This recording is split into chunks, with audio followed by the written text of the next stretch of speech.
Hello tout le monde, j'espère que vous allez bien. Bienvenue dans ce nouvel épisode de Croissante. Je pense qu'il y a pas mal de nouvelles personnes ici, puisque mon dernier podcast avec Mao Brut a pas mal explosé. Donc si vous êtes parmi ces nouvelles personnes, eh bien je vous souhaite la bienvenue. J'ai envie un petit peu de me représenter parce que ça fait longtemps que je l'ai pas fait. J'ai l'impression qu'il y a plein de nouvelles personnes qui me suivent aussi sur Instagram, etc. Donc voilà, moi je m'appelle Louise, j'ai 28 ans, je suis naturopathe spécialisée en alimentation végétale, en accompagnement des troubles alimentaires. J'habite à Bali une grande partie de l'année, sinon je suis plutôt bretonne, si j'ai vécu à Paris ces 10 dernières années. Et puis dans ce podcast, je parle de santé naturelle et en ce moment je parle beaucoup aussi d'estime de soi, d'améliorer ses relations. Voilà, c'est un petit peu tous les sujets qui me bottent bien, et voilà, de respecter ses valeurs, de revenir à sa nature et de respecter la nature, voilà. Aujourd'hui, j'avais vraiment envie de faire un épisode solo, malgré le fait que j'ai que j'ai un épisode en interview déjà prêt, mais j'avais envie de faire cet épisode solo aujourd'hui comme un cri du cœur un petit peu.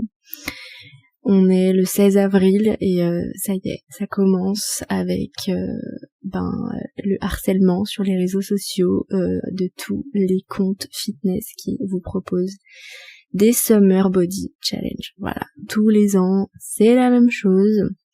Voilà, l'été approche et je pense que vous êtes nombreuses à vous dire que il est temps de se reprendre en main parce que bientôt vous allez devoir être en maillot de bain et que si vous voulez avoir confiance en vous, si vous voulez aimer votre corps, il va falloir corriger certaines petites choses sur votre corps. Et j'avais envie de parler de tout ça, d'accepter son corps, comment on accepte son corps, pourquoi on l'accepte pas en fait dans notre société, et de vous raconter un petit peu mon expérience. Et du coup ce que j'essaye de partager aussi à mes clientes en ce moment. Donc mon histoire avec le fait d'accepter mon corps, en fait en ce moment je me rends vraiment compte que en ce moment j'aime mon corps alors que il est beaucoup moins fit. Enfin, d'un côté oui et non, parce que d'un côté je me trouve fit, je me trouve plutôt athlétique, mais il l'est beaucoup moins que ce qu'il était avant. Alors qu'avant, je l'aimais encore moins. Vous voyez ce que je veux dire ? Je suis tombée sur une photo de mon premier voyage à Bali, où je suis de profil, donc j'ai 19 ans, j'ai fêté mes 19 ans pendant ce voyage-là. Et je me souviens que sur cette photo, je détestais cette photo. Parce j'étais de profil et on voyait mon ventre, on voyait mes fesses, et j'avais l'impression je me voyais comme une baleine, en fait. Je me dénigrais énormément, je me comparais énormément à mes copines encore, alors que par rapport à aujourd'hui, je devais peser peut-être 5 kilos de moins, que finalement en fait j'avais le ventre assez plat et j'avais juste mes fesses que j'ai toujours eues. Et en fait, qu'est-ce qui a changé en fait entre ces deux perspectives ? C'est pas mon corps. Et votre corps en fait, ce n'est pas en changeant votre corps que vous allez changer votre perception de vous-même. Votre perception de vous-même, elle vient d'ailleurs. Qu'est-ce qui a changé entre le moment où je trouvais que j'étais grosse sur une photo et le moment où je me trouve belle dans ma salle de bain alors que j'ai pris plus de poids que sur la photo où je me trouvais pas belle avant ? Ce qui a changé, c'est l'estime de moi, c'est la connaissance de moi-même, c'est aussi d'avoir un petit peu déconstruit tous les biais grossophobes qu'on a dans la société. Je suis tombée sur un compte récemment qui s'appelle Épicure Nutrition, que je vous conseille d'aller faire un tour. Elle a fait en fait des posts où elle commence son réel avec une voix préenregistrée. Je ne comprends pas pourquoi je n'aime pas mon corps et veux perdre du poids. Et là commence un extrait de film ou de série très connu avec des extraits grossophobes en fait. Donc par exemple, un des derniers qu'elle a publié, c'est un extrait du début du journal de Bridget Jones. Donc vous voyez ce film avec Renée Zellweger. Le film commence comme ça.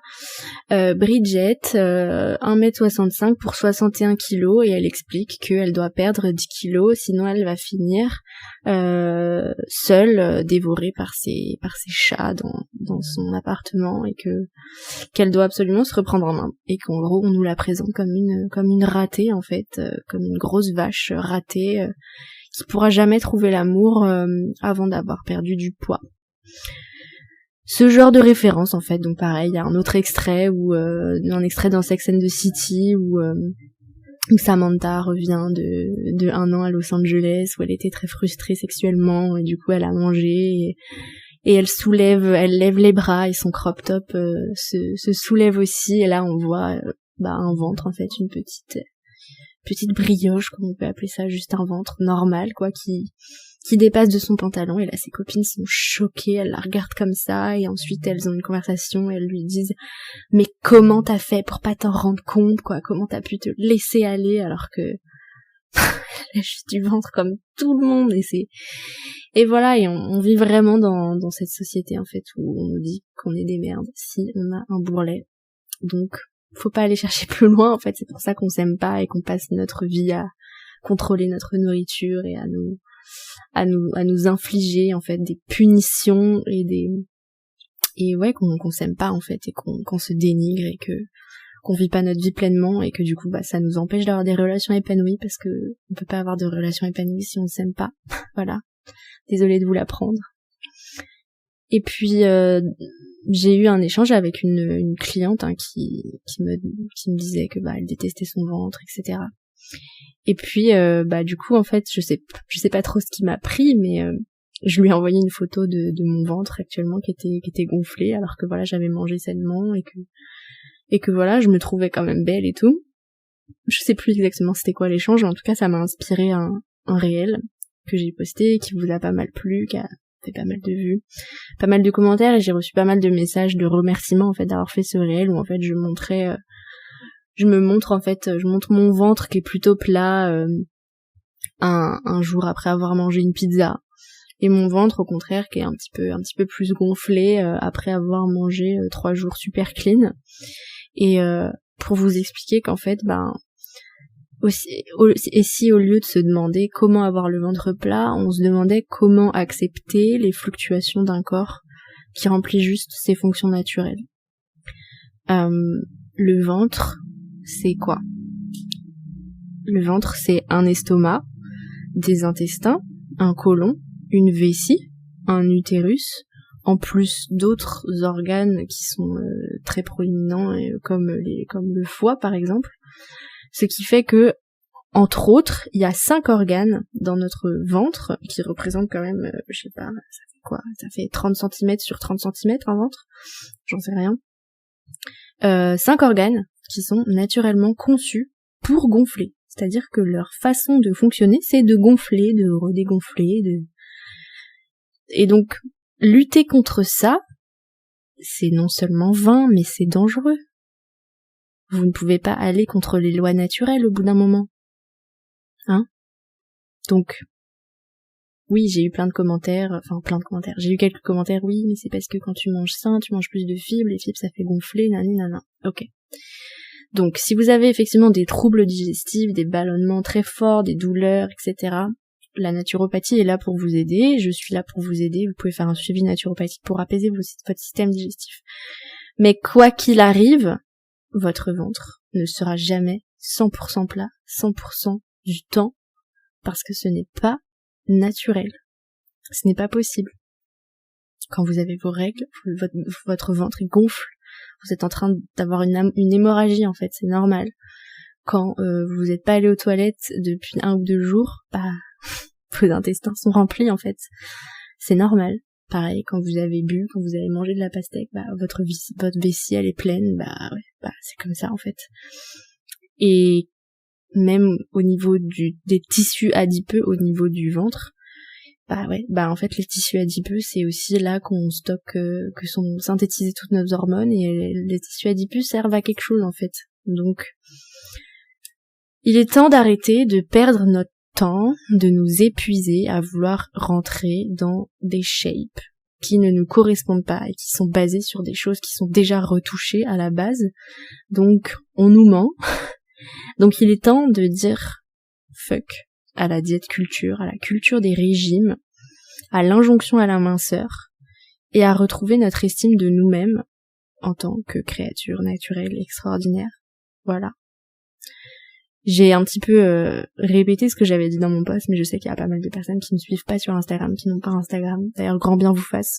Si seulement j'étais pas entrepreneur, je pense que je ne serais plus sur Instagram. Donc toujours dans Instagram, je suis tombée l'autre jour sur un post anti-grossophobie d'un compte anti-diète culture qui s'appelle Corps Cool, et où la personne en fait explique que si on peut glorifier les personnes grosses, on peut glorifier les corps gros, on peut glorifier l'obésité, et qui explique qu'en fait que cet argument de contre un petit peu le body positive ou l'inclusivité dans les représentations des corps gros, ça peut faire croire aux gens qu'on peut être gros et en bonne santé, alors que c'est pas le cas. L'obésité c'est un facteur mortel, machin, etc.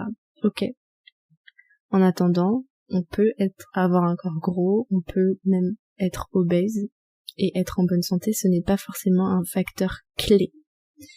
Les facteurs de santé, c'est l'hypertension, les problèmes cardiovasculaires, etc. Mais le poids en lui-même n'est pas un facteur de santé, et il y a des personnes épanouies, des personnes en bonne santé, qui ont des corps gros, et il faut arrêter avec ça. Et j'ai trouvé ça super intéressant, parce que ça montre encore une fois les dynamiques de la société qui nous ment en fait, et qui nous impose des choses dans le vide en fait. Et je pense que déconstruire aussi cette peur que je vais être grosse, je vais être en mauvaise santé, et c'est comme les arguments je vais être grosse et personne ne va m'aimer. Non en fait, parce que c'est cette peur aussi qui détruit notre relation saine à la nourriture. Donc aller déconstruire cette peur aussi, c'est très utile, je pense. J'ai fait un rehaussement de cils la semaine dernière. Et j'avais envie de parler de ça aussi dans cet épisode, parce que ça revient quand même un petit peu au même sujet, du fait de s'accepter tel qu'on est, etc. Bon, du coup, je me suis fait des copines qui font des rehaussements de cils, ok. Bon, elles m'ont donné un numéro d'une fille, d'une Indonésienne qui fait ça chez elle, juste à côté de chez nous, pour 10 balles, donc je me suis dit, allez, je vais faire ça, comme ça, why not, quoi, parce que comme j'aime pas trop mettre du mascara, et que en ce moment j'avais envie de plus sortir, et ça me permettait, d'éviter de mettre du mascara, parce que c'est chiant à démaquiller, et que voilà. Donc j'ai été faire. Et puis du coup, j'ai montré les résultats sur Instagram, et puis tout le monde m'a envoyé des compliments et tout. Donc j'ai une copine qui m'a dit, ouais, le rehaussement de cils, c'est la vie. Et en fait, 2 semaines avant, quelques jours avant, je lui avais, quelques jours avant, en fait, j'étais au soleil, et quand je suis au soleil et que je fronce les sourcils, j'ai tout de suite la ride du lion qui se creuse énormément, et je lui avais dit, oh là là, j'ai la ride creusée, je mettrais bien une petite louchée de botox là-dedans. Et elle m'avait aussi répondu, le botox c'est la vie. Et du coup, quand elle m'a dit, les rehaussements de cils c'est la vie, en fait, elle m'a dit ça juste après aussi qu'une autre fille m'a répondu, c'est joli, mais en fait, on dirait un peu un filtre. Et en fait, ça m'a vraiment fait tilt que non, en fait, c'est pas la vie, c'est le contraire de la vie, en fait. C'est les filtres Instagram. C'est ce qu'on nous a vendu comme nouveau critère de beauté. Qu'il fallait avoir des cils super longs, pas du tout naturels, une peau super lisse sans aucune ride, un ventre plat avec des abdos. En fait, tout ça, c'est pas la vie, c'est la fausse vie. Donc voilà, les rehaussements de cils, c'est pas de la chirurgie esthétique non plus, mais quand même, j'étais quand même assez surprise. J'y suis allée sans trop me poser de questions, et puis au début, j'étais quand même un peu, ah putain, c'est chaud quand même. Donc on t'allonge, on te met des trucs entre les yeux, genre des espèces de plaques de papier, on te les met entre les yeux, sur les yeux, puis on te plaque les cils contre la plaque, donc tout ça avec les yeux à moitié fermés mais en même temps avec des trucs entre les deux paupières. On te fout du produit sur tes cils pour les plaquer, mais du coup ça rentre à moitié dans tes yeux quoi. On t'en fout plein les yeux. D'ailleurs c'est probablement des produits cancérigènes, hein. Je me suis pas intéressée mais bon ça m'étonnerait pas, hein. C'est comme les produits pour faire des faux ongles et tout, c'est terriblement cancérigène. Et puis bah voilà, on te fait ça, puis t'es là pendant 1 heure avec ton produit dans les yeux. Bon, c'était quand même, ça allait, hein, c'était pas de la torture non plus, hein, mais quand même, tout ce qu'on s'inflige. D'ailleurs, depuis tous les matins quand je me réveille, j'ai des croûtes sèches, enfin tu sais des trucs secs qui me collent aux yeux quand je me réveille le matin, alors qu'avant j'avais pas ça, donc je sais pas si c'est des restes de produits ou si ça m'a sensibilisée, je sais pas, mais bon, voilà. Sinon, je voulais aussi quand même passer un petit coup de gueule gentil, parce que je respecte énormément ces personnes. Je suis tombée du coup cette semaine sur des posts Instagram, sur des summer booty, summer body challenge, machin. Donc je suis pas beaucoup de fit girl, hein, donc les seules fit girls que je suis, je les respecte un minimum, hein, c'est Sissi Mua, ma meilleure amie travaille pour elle, j'ai quand même fait ses programmes, ça, je me suis remise au sport pendant le confinement, etc. Ça m'a apporté des bonnes choses. Et puis la deuxième, c'est Alaya, Allo Alaya, voilà, je la respecte aussi énormément, j'aime beaucoup ce qu'elle fait, j'aime beaucoup les messages en général qu'elle véhicule, je regarde toutes ses vidéos, j'ai une très bonne amie en commun avec elle, donc voilà, je veux vraiment pas la dénigrer, ni Sissi ni Alaya. Mais voilà, par exemple Sissi, avec ses histoires de bikini avec Sissi, voilà, j'ai une cliente qui m'a dit qu'elle faisait ses programmes, et que du coup elle était pas du tout dans la restriction, parce que voilà, elle était dans TSE, et que du coup c'est pas du tout leur vibe et tout, mais prenez du recul, bien sûr que si. On vous vend de la confiance en vous, mais vous ne pourrez vous sentir bien en maillot que quand vous aurez fait un programme sportif pour vous tonifier, et une détox, et un rééquilibrage alimentaire, etc. Donc, si, elle est quand même un peu borderline, hein, dans le milieu anti-grossophobe, etc. Elle est très très dénigrée, même si elle essaye de redorer son image, etc. Mais bon, quand ton business est basé sur la diète culture, sur l'injonction à la minceur, tu peux pas creuser beaucoup, hein. Donc tu peux essayer d'avoir plus de psychologie positive, etc. Mais le fond du fond, c'est que ton business est quand même basé sur ça, donc voilà. Et puis du coup, même Alaya, hein, qui parle beaucoup de troubles du comportement alimentaire, qui parle beaucoup de confiance en soi, d'instaurer des routines saines, de s'accepter, etc. Et vraiment, encore une fois, je vais pas dénigrer, et le sport c'est un super outil santé, la musculation c'est un des piliers de la naturopathie, donc il y a aucun souci pour faire du sport, etc. C'est très très bien, mais en fait c'est un problème de communication et de message qu'on veut faire passer. Donc même Alaya, qui propose des messages quand même plutôt cool à la base, elle vient de sortir un programme gratuit qu'elle a appelé Summer Booty Challenge, avec des promesses en fait d'accepter son corps durablement, etc., d'avoir un meilleur mindset, mais c'est la même chose, on te propose d'accepter ton corps et de t'aimer une fois que tu auras fait un challenge fitness. Et je suis désolée, mais non. Et je pense que j'ai mis beaucoup de temps à le comprendre, et je pense que je l'ai compris qu'il y a pas très très longtemps, et c'est ça que j'ai envie de vous partager. Enfin voilà, dans le post Instagram qu'elle a fait, je vais vous lire des passages. Elle met du coup 7 jours pour adopter une routine saine et durable avant l'été, tout ensemble, pour que ton été soit un moment de bonheur, de joie, pas un moment que tu redoutes. 7 jours pour découvrir le programme Boutique d'Enfer gratuitement, machin. Chaque jour, une séance de sport à réaliser, une liste de courses, un plan alimentaire accompagné de recettes saines et gourmandes. Donc voilà, elle essaye d'être un petit peu dans la vibe anti-restriction, etc. Donc c'est bien.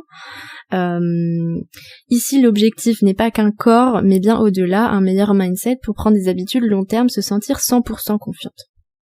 En fait, on te dit quand même que tu as besoin de faire quelque chose, à savoir du sport et contrôler ou améliorer ton alimentation, avoir une alimentation saine, mais du coup, en fait, il faut d'abord se poser la question de c'est quoi une alimentation saine pour toi. Est-ce qu'une alimentation saine, ça veut dire une alimentation qui te fait perdre du poids? Bon, bah, du coup, il faut revoir la définition.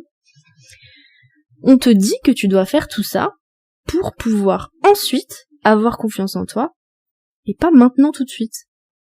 Alors que, si, vous pouvez avoir confiance en vous maintenant, tout de suite, dans le corps que vous avez maintenant, et vous n'avez pas à faire du fitness pour gommer vos prétendus défauts corporels pour, je cite, que ton été soit un moment de bonheur et de joie, pas un moment que tu redoutes. Donc pour les personnes qui sont déjà insecures dans leur corps, qui se disent « Oh, faut que je fasse du sport parce que sinon en maillot de bain je vais être moche », bah du coup ça les conforte dans cette idée, hein, forcément. Et pour les personnes qui se posaient pas forcément la question, et ben ça leur fait un déclic négatif dans leur tête que « Ah oui, c'est vrai qu'il faudrait que je fasse du sport pour être plus belle cet été. » Donc, pour moi, il y a un problème à ce niveau-là. Donc même si le contenu des programmes sont bien, que c'est des bons programmes sportifs, que ça incite les gens à faire de la musculation, que voilà, c'est très bien, que les recettes, etc., les habitudes alimentaires sont très bien, très bonnes pour la santé, il n'y a aucun souci au niveau du contenu, mais c'est vraiment le message. Vous pouvez être heureuse maintenant, en fait, avec vos défauts corporels.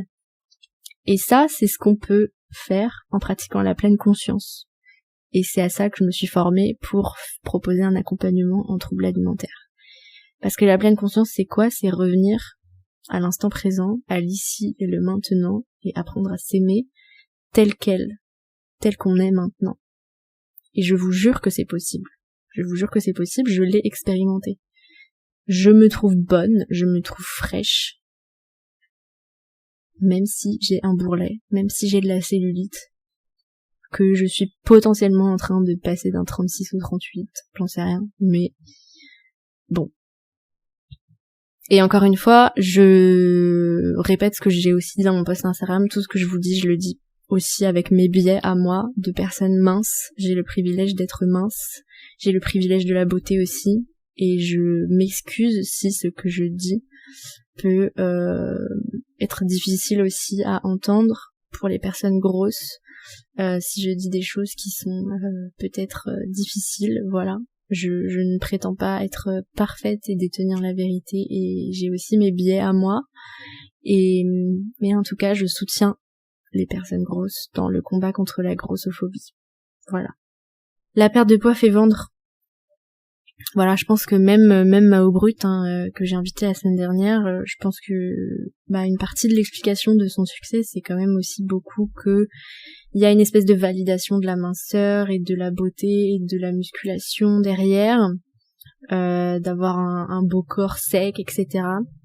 Je pense que c'est aussi ça beaucoup qui attire les gens, même si ça ne fait pas tout, voilà, je veux pas le dénigrer non plus. Mais je vous invite vraiment à vous questionner sur tout ça, et à potentiellement mettre votre argent ailleurs que dans un programme fitness avant l'été. Voilà. Si vous avez envie de vous mettre à la musculation, allez vous inscrire dans une salle, faites un programme, mais ne le faites pas pour avoir confiance en vous cet été. Parce que vous pouvez avoir confiance en vous maintenant. Voilà, c'est un petit peu tout ce que j'avais envie de vous dire. Pour les personnes qui ont écouté l'épisode jusqu'au bout, je pense que du coup ce sujet vous intéresse particulièrement. Donc je me permets encore une fois de vous parler de mon accompagnement que j'ai sorti il y a pas très très longtemps, du coup après avoir terminé ma formation en troubles des comportements alimentaires. Si vous ressentez le besoin d'être accompagné parce que vous avez des troubles du comportement alimentaire avérés, voire diagnostiqués, et que vous voulez spécifiquement travailler sur votre relation à la nourriture et sur votre relation à votre image corporelle, j'ai créé du coup cette offre qui s'appelle Cookie Forever parce que moi j'adore manger des cookies.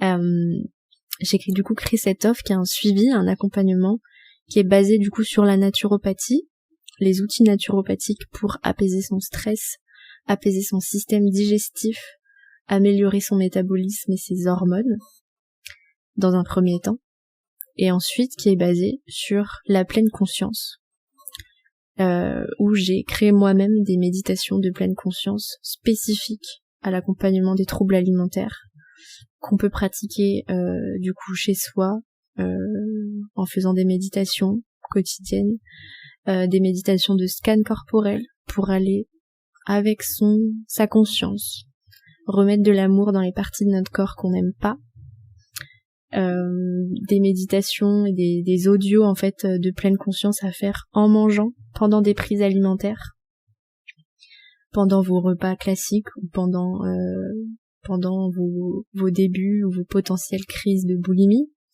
avec des aliments tabous, des aliments doudous pour remettre en fait à sa juste place les réponses émotionnelles de l'alimentation et pouvoir en fait avoir progressivement cet apprentissage de l'alimentation intuitive en vous reconnectant à vos vraies sensations et à vos réels besoins et apprendre à y répondre sans aller au-delà de vos besoins mais tout en respectant le minimum au moins de vos besoins. Voilà. Donc j'ai créé ce suivi, c'est un suivi en 3 rendez-vous avec une disponibilité 7 jours sur 7 sur WhatsApp. C'est vraiment de l'accompagnement premium. Pourtant le prix, même si voilà, c'est un prix, c'est un investissement, ça ne correspond pas du tout à un accompagnement premium. Voilà, le prix est actuellement à 267 €, que vous pouvez payer en plusieurs fois. Donc n'hésitez pas à réserver un appel découverte pour en savoir plus sur cet accompagnement. J'ai déjà de très bons retours de mes clientes qui testent en ce moment du coup cet accompagnement et qui testent aussi actuellement mes méditations que j'ai créées et qui les adorent. J'ai de très bons retours. Donc voilà, n'hésitez pas à réserver votre appel découverte gratuit pour en discuter, le lien est dans la description de l'épisode. Et puis voilà, vous pouvez aussi vous inscrire à ma newsletter, toujours. J'ai envoyé la deuxième newsletter vendredi dernier sur comment apaiser son système nerveux pendant cette saison du bélier. D'ailleurs, je suis désolée pour ceux qui l'ont lu. Je me suis rendu compte après que j'avais mis 5 conseils pour apaiser son système nerveux et qu'en fait j'ai mis que 4 conseils. Je suis désolée. Bon, voilà, c'était 4 conseils, mais c'était 4 super conseils. Donc voilà. Je vous embrasse. Je vous souhaite de vous aimer. Et moi-même, je vous aime aussi très fort. Voilà. Passez une bonne semaine.